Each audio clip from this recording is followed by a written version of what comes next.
The night was alive with fury. Wind howled through the trees, bending branches until they cracked. Rain hammered the tin roof of a small wooden house on the outskirts of town. Every few seconds, thunder shook the ground, followed by a flash of lightning that split the sky. Inside, an elderly black woman named Lorraine sat alone in her living room. She wore a faded shawl around her shoulders, rocking gently in her chair. The power had flickered 3 times already. Shadows leapt across the walls. Her hands trembled as she clutched a cup of lukewarm tea. She whispered to herself, "Lord, keep me safe tonight." Then, over the storm's roar, she heard it. Engines. Deep growling, angry engines. At first she thought her mind was playing tricks, but the sound grew louder. Headlights pierced the curtain of rain. She rose from her chair and peered through the window. There they were. Motorcycles. 15 of them. Their riders, soaked to the bone, struggled against the downpour. Leather jackets clung to their bodies. Boots splashed through puddles. The engines sputtered, choked, and one by one began to die. Lorraine's heart pounded. She had heard about biker gangs before. People said they were dangerous, that they left trouble wherever they went. She backed away from the window, her breath uneven. Then came the knock. It rattled the fragile wooden door. "Ma'am," a voice shouted, muffled by rain. "Please. We got nowhere to go." She froze. Another knock. Louder. Her eyes darted to the old phone on the wall, but the storm had knocked out the line hours ago. She was alone. She closed her eyes. She could ignore them. She could keep the door locked. But then she remembered the faces she had just seen. Men shivering, drenched, lost in the storm. Her trembling hand reached for the latch. The door creaked open. 15 men stood on her porch, rain streaming down their faces. Their eyes, fierce yet pleading, met hers. For a moment, the only sound was the wind howling through the trees. One man, tall and broad-shouldered, stepped forward. His voice was rough, but there was a crack in it. "Ma'am, we don't mean no harm. We just need shelter. Just for tonight." Her chest tightened. She scanned their faces. Scars. Tattoos. Beards dripping with water. Every instinct told her to be afraid. But then she saw something else. Exhaustion. Desperation. Men fighting a storm. Not her. She nodded slowly. "Come in. All of you." The bikers filed inside, dripping rain onto the wooden floor. Their boots echoed like drums. The small house seemed even smaller with them in it. Lorraine shut the door, her heart still pounding. She hurried to fetch blankets from a chest in the corner. The fabric smelled faintly of cedar, old but clean. She handed them out one by one. The men looked at her with disbelief, then wrapped themselves in the warmth. In the kitchen, she poured steaming water into chipped mugs, adding a spoonful of sugar to each. She had little, but she gave it freely. The men held the mugs as if they were treasures, steam rising into the cold air. The tall biker spoke again, softer this time. "Nobody's ever trusted us like this." Lorraine's lips pressed into a thin line. She didn't answer. Instead, she sat back in her chair, her shawl tight around her shoulders. The fire crackled, filling the silence. The storm raged on outside. Inside, the room grew warmer. But unease hung in the air. Lorraine's eyes moved from face to face. She wondered, had she just saved 15 men, or invited danger into her home? She whispered another prayer, so quiet it was swallowed by the crackle of the fire. And as lightning lit up the night sky, the question hung heavy in her mind. What would tomorrow bring? The storm did not ease. Rain hammered the windows like 1,000 fists. The roof groaned under the weight of water. Every thunderclap shook the walls of the tiny house. Inside, 15 bikers sat scattered across Lorraine's living room, their heavy boots planted on the wooden floor. Steam rose from their damp jackets as the fire in the hearth struggled to keep up. Shadows flickered across their tired faces. Lorraine moved quietly, almost silently, from the kitchen to the living room. She carried a pot of soup, the smell of onions and potatoes filling the air. It was all she had left from the week, but she ladled it out into small chip bowls anyway. Her hands trembled as she passed one to the tall biker. He took it carefully, as if holding something sacred. "Thank you, ma'am," he said, his voice rough yet low with respect. She nodded, but said nothing. The men ate slowly, the sound of spoons against bowls echoing in the quiet. The storm outside roared louder, but in the room there was a strange kind of peace. After a while, one of the younger bikers, with tattoos running down both arms, set his bowl aside. His voice was calm. "My name's Cole. We're not used to this kindness." Lorraine looked at him, her eyes sharp but weary. "A storm doesn't care who you are. Everyone needs shelter." Another man leaned forward, his beard dripping. "People cross the street when they see us coming. They don't give us blankets. They don't give us soup." The room fell silent again. Only the crackling fire spoke. Lorraine pulled her shawl tighter. She studied their faces. Hard eyes, scarred skin, stories written in every wrinkle and line. Men hardened by the road. Men society had turned away from. Yet now, in her living room, they looked almost human, vulnerable. Outside, thunder rattled the house, and suddenly the lights flickered and went out. The room plunged into darkness. Lorraine gasped softly. Then came the sound of a match being struck. A tiny flame bloomed in Cole's hand. He lit a candle on the table. The warm glow softened their faces, casting them in amber light. For the first time, Lorraine's fear loosened. They didn't look like monsters anymore. They looked like weary travelers, grateful for a roof. Still, her heart would not rest. What if they changed when the storm was over? What if kindness turned into regret? One of the older bikers leaned back against the wall, his voice deep and steady. "You remind me of my mama. She'd feed anyone who knocked at her door." Lorraine's throat tightened. She sipped her tea to steady her hands. "Your mama raised you right then. That's a rare thing these days." A ripple of quiet laughter filled the room, brief but genuine. For a moment, the storm outside felt far away. But fear still lingered in Lorraine's chest. She was an elderly woman alone, surrounded by 15 men no one else in town would ever welcome. She prayed silently, "Lord, let this night pass without harm." The clock ticked toward midnight. Some of the bikers dozed off on the floor, wrapped in her quilts. Others stared into the fire, lost in their thoughts. Lorraine closed her eyes for a moment, her body heavy with exhaustion. She drifted in and out of sleep, the sound of rain blurring into dreams. But every time she opened her eyes, she saw them. The men, some whispering quietly, some snoring, some watching the storm through the window. Her shawl slipped from her shoulders. She pulled it back tightly, and she wondered again, had she been foolish or had she done what was right? Another flash of lightning filled the room. The candlelight wavered. The faces around her looked both kind and dangerous in the glow. Lorraine whispered into the darkness, her voice trembling but firm, "Maybe tomorrow will tell me who you truly are." And as the storm raged on, her words hung heavy in the air. Would dawn bring peace, or something she could not escape? The storm broke at last. By morning, the sky had turned to pale silver, heavy with clouds but calm. The rain had stopped. The air was wet and cold, carrying the smell of earth and pine. Lorraine stirred from her chair, her body stiff from the long night. The fire had burned low, only embers glowing faintly in the grate. She rubbed her eyes and looked around the room. The bikers were already awake. Some folded the quilts she had given them. Others cleaned their boots and jackets, scraping away mud with pocket knives. They moved quietly, their heavy frames strangely careful inside her fragile home. Lorraine stood and smoothed her shawl. Her voice cracked as she spoke. "The storm's past. You'll be able to ride again." The tall biker nodded. His name, she remembered now, was Cole. He was the one who had spoken the most. He looked at her with an expression she could not quite read. Gratitude, yes, but something deeper too.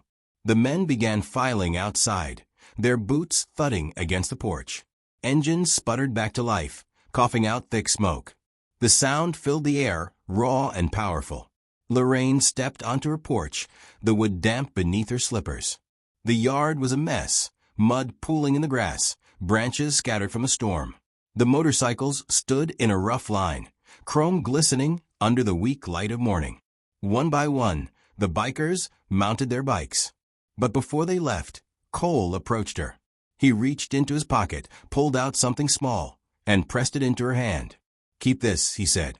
"It's a token of respect. From all of us." Lorraine opened her hand.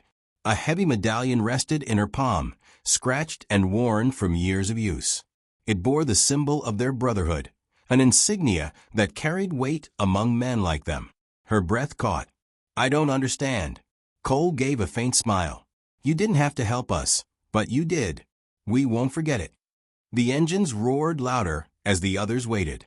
Cole stepped back, swung his leg over his motorcycle, and settled onto the seat.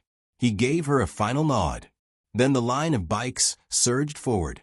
The sound shook the ground, a thunderous wave rolling down the road. Lorraine clutched the medallion tightly, watching until the last motorcycle disappeared into the trees. Her porch grew quiet again. The silence was heavy. Her house felt empty without the men's presence. She stood alone, the morning sun glinting off the medallion in her hand. Inside, she set it on the table and stared at it for a long time. Her mind raced with questions. Why had they chosen her house? Why had they accepted her help so respectfully? Why had they left her with a gift that felt like more than just thanks? The day passed slowly. Neighbors came out of their homes, clearing fallen branches and debris. They looked at Lorraine's house, whispering. Some asked if she had been safe through the storm. She only nodded, hiding the truth in her heart. By evening, the sky cleared. A few rays of golden light broke through the clouds, warming her face as she sat on the porch. She traced the medallion's design with her thumb. For the first time in years, she didn't feel completely invisible. Those men everyone else feared, had looked at her with respect. They had left her with a promise, even if it was unspoken. She exhaled slowly, whispering to herself, maybe the storm brought more than rain. But just as she began to relax, her ears caught a distant sound. Faint at first, growing louder. Not thunder, not rain, engines. Dozens of them. Lorraine rose to her feet, clutching the porch railing. Her heart raced. She turned her eyes to the road. And there it was, far off, a line of headlights cutting through the twilight. Not 15 this time. Dozens. Maybe more. The ground trembled as the sound grew. Lorraine's hand tightened around the medallion. She whispered under her breath, "What on earth is happening now?" The roar of engines drew closer, shaking the air. Her small street filled with a sound more powerful than any storm. And as the first bike turned onto her road, she knew. This story was far from over. The roar of engines swelled like a rising wave. Lorraine gripped the porch railing, her knuckles white. The ground trembled beneath her feet as the sound grew louder, closer, overwhelming. Headlights cut through the dusk. One bike appeared, then another, then another. Soon the entire road shimmered with chrome and steel. Engines growled in unison, 100 strong, echoing off the houses. Neighbors peeked from their windows. Curtains twitched. Doors cracked open. The quiet street had never seen anything like this. Whispers carried through the air. What's happening? Who are they here for? The line of motorcycles slowed, rolling to a stop right in front of Lorraine's small house. Rows upon rows of men dismounted, boots thudding on the wet ground. Leather jackets gleamed, patches stitched with pride. They stood tall, filling the street like an army. Lorraine's breath caught. Her heart hammered. She clutched the medallion in her pocket. Why have they come back? From the front of the crowd, Cole stepped forward. His heavy boots sank into the mud as he approached her porch. His eyes held a softness that contrasted the thunder behind him. "Ma'am," he said, his voice carrying over the silence, "yesterday you opened your door when no one else would. Today, we've come to open ours for you." Behind him, bikers began unloading things from their saddlebags and trucks that had followed. Boxes of groceries, bags of tools, wooden planks, shiny, new shingles. Lorraine blinked, confused. "What are you doing?" A younger biker smiled as he carried a box of canned goods. "Fixing what needs fixing. Stocking what needs stocking. You gave us warmth. Now we're giving it back." The men spread out across her yard. Some hauled lumber to the porch. Others climbed onto the roof, hammers already in hand.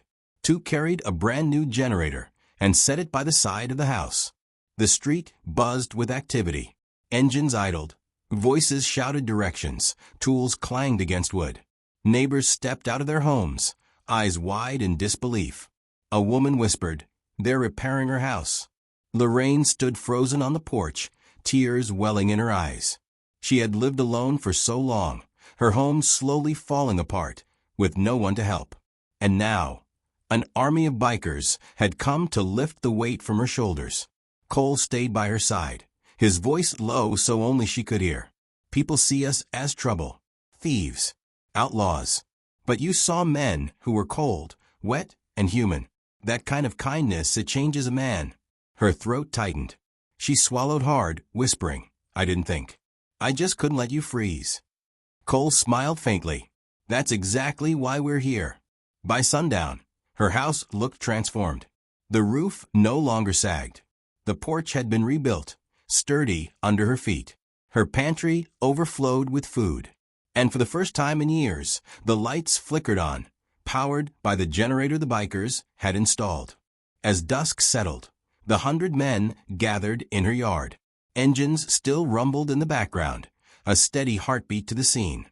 Neighbors crowded the edges of the street, too stunned to speak. Cole raised his voice so all could hear. "This woman gave us shelter when the world turned its back. Remember that. Respect that. Because kindness like hers deserves to be honored." The bikers roared in agreement, their voices blending with the engines. Lorraine pressed a trembling hand to her chest, tears streaming down her cheeks. She had never felt so small and so seen at the same time. The town, once suspicious of her quiet home, now stared in awe. Her porch, once lonely, was alive with light and strength. But as the engines quieted and the bikers prepared to leave, a question still lingered in her mind.